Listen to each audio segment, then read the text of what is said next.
বাসায় আজকে তরমুজের জুস বানিয়েছিল আর এই জুসটা বানিয়েছিল আমার জামাই নিজের হাতে। সে অনেক রকমের জুসই নিজে বানাতে পারে, তো আমাদের সবাইকে আজকে এই জুসটা বানিয়ে খাওয়াবে। তরমুজের জুস বানানো কিন্তু খুবই সহজ আর এই জুসটা খেতে কিন্তু অনেক মজার হয়। জুস বানানোর জন্য প্রথমে তরমুজটাকে পিস পিস করে কেটে নিচ্ছিল চাকু দিয়ে। আর এই তরমুজটা দেখতে কিন্তু অনেক লাল ছিল আর অনেক মিষ্টিও ছিল। এই জুস বানাতে কিন্তু আমাদের একটুও চিনি লাগেনি, এতটা মিষ্টি ছিল। তরমুজ খেতে আমি বরাবরই খুব বেশি পছন্দ করি আর আমি প্রচুর তরমুজ খাই কিন্তু বাসায় সবসময়। আমাদের বাসায় তরমুজের সময় তরমুজ থাকবেই, যেহেতু আমি এটা খেতে খুব পছন্দ করি। শরবত বানানোর জন্য এইখানে প্রথমে ব্লান্ডার রেডি করতেছিলাম, এটার মধ্যেই শরবতটাকে বানাবো। কাটা তরমুজগুলোকে এখন এই ঝগের মধ্যে দিয়ে দিব, আর ঝগের সব তরমুজগুলি একসাথে দেওয়া যাবে না। বানানোর সময় আমি এখান থেকে খাচ্ছিলাম, যেহেতু আমার এই তরমুজ কাটা দেখলে আর লোভ সামলায় না। লোভ একদমই যেহেতু সামলাতে পারি না, তাই এখান থেকে কয়েক পিস খেয়ে নিয়েছিলাম। তরমুজের পিসগুলি একে একে সব ঝগের মধ্যে দিয়ে দিচ্ছে, একসাথে দিবে না, এখানে কিছুটা দিয়ে এরপরে এই ঢাকনাটা দিয়ে এখন ব্লান্ডার করে নিবে। তবে তরমুজগুলি অবশ্যই ঠান্ডা হতে হবে, মানে ফ্রিজের হতে হবে, না হলে কিন্তু জুসটা খেতে একদমই ভালো লাগবে না। আমরা প্রথমে তরমুজটা ফ্রিজ থেকেই নামিয়ে নিয়েছি, এরপরে কিন্তু আবার জুস বানিয়েও সেই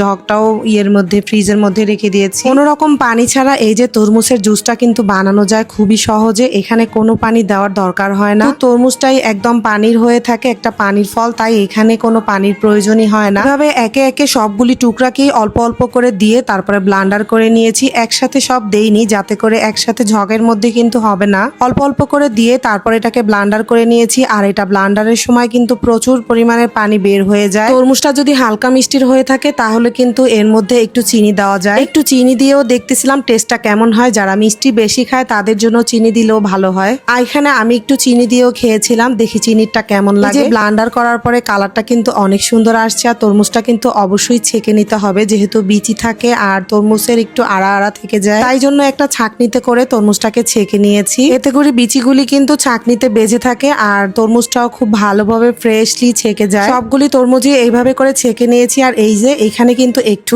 পানি দেওয়া হয়নি, তবে দেখতে মনে হচ্ছে যে কতটা পানি দিয়েছি। এই পানিগুলি সব কিন্তু তরমুজ থেকেই বের হয়েছে, মানে তরমুজের টুকরোগুলি যখন ব্লান্ডার করা হয় তখনই বের হয়েছে। আমাদের জুস বানানো হয়ে গিয়েছে আর আমার জামাই কিন্তু আজকে দুপুরবেলা কলার জুস বানিয়ে খেয়েছিল, আর ওইটাও কিন্তু অনেক মজা হয়। তবে ওইটা আরেকদিন আপনাদের সাথে শেয়ার করব। আর জুসটা কিন্তু এটা দেখতে খুবই মজার হয়েছে, কালারটা ছিল একদম পিওর এরকম একটা কালার, খেতেও ভীষণ মজা। যারা মিষ্টি খেতে একটু বেশি পছন্দ করে তারা চাইলে একটু চিনি দিয়েও খেতে পারে, আর যারা নর্মালি মিষ্টি খেয়ে থাকে তারা কিন্তু এই তরমুজের মিষ্টিটাতেই হয়ে যায়, যেমন আমি খেয়েছি। যারা কখনো তরমুজের জুস বানিয়ে খাননি তারা এইভাবে করে একবার বানিয়ে খেয়ে দেখবে, টেস্টটা কিন্তু ভীষণ মজা। নর্মালি তরমুজ যারা খায় না তারাও কিন্তু এটা খাবে পছন্দ করে, অবশ্যই ঠান্ডা হতে হবে। যারা ভিডিওটা প্রথম দেখছেন তারা অবশ্যই পেজটাকে ফলো দিয়ে সাথে থাকবেন। আর এই ভিডিওটা এই পর্যন্তই, দেখা হচ্ছে আমার পরবর্তী ভিডিওতে। সেই পর্যন্ত সবাই ভালো থাকবেন, সুস্থ থাকবেন, আল্লাহ হাফেজ।